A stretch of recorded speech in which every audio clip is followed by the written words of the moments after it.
Good morning guys. Ayan guys, nagluto ako ng sinanga guys. Ayan, nilagyan ko ng scramble egg tsaka ano guys, bagong experiment guys, no. Nilagyan ko ng malunggay. Ayan guys, oh. Yung itim-itim guys, malunggay yan guys. Ayan, oh. Bagong experiment na naman to guys. Ayan, sinangag guys, sinangag. Sa English ay fried rice with scrambled eggs and malunggay. Yan. Tapos yung partner niya guys. Ayan guys. Yun. Ayan o. Sap-sap. Tuyo guys. Tapos sausawan guys, no? So magsimulan tayo sa almusal. Kain muna tayo guys. Almusal. Ito yung fried rice na nilagyan ko ng scrambled egg tsaka malunggay. So bagong experiment na guys, no. Tapos yung partner niya guys, ito guys, oh. Sap-sap na tuyo.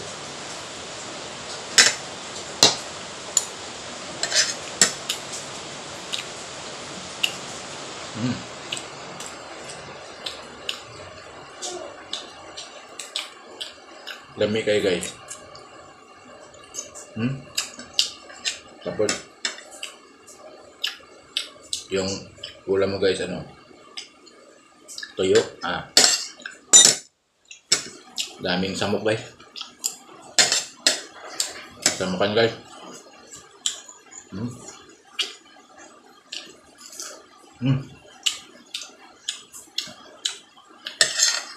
Apa guys? Lami kayo ba?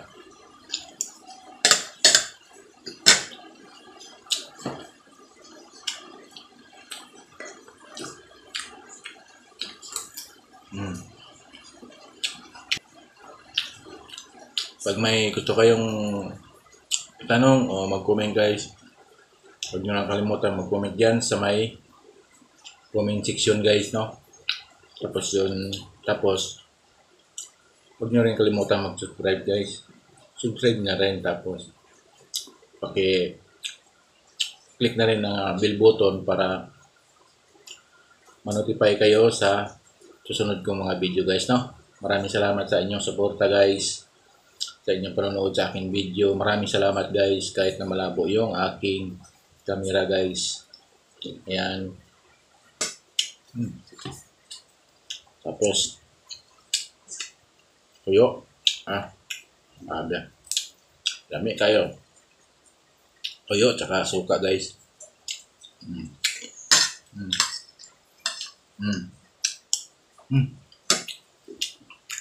Comment na lang kayo guys kung paano magluto guys, no? Diyan sa may comment section para i-share ko rin sa inyo guys. Ito ang aking mga bagong mga recipe guys, no? So yun guys, hanggang dito na lang guys yung aking video guys. Maraming salamat sa inyong panonood ng aking mga video guys. Tapos maraming salamat din sa pag-subscribe sa aking channel. Maraming salamat guys sa inyong suporta. Maraming salamat ulit. Thank you guys. Bye-bye.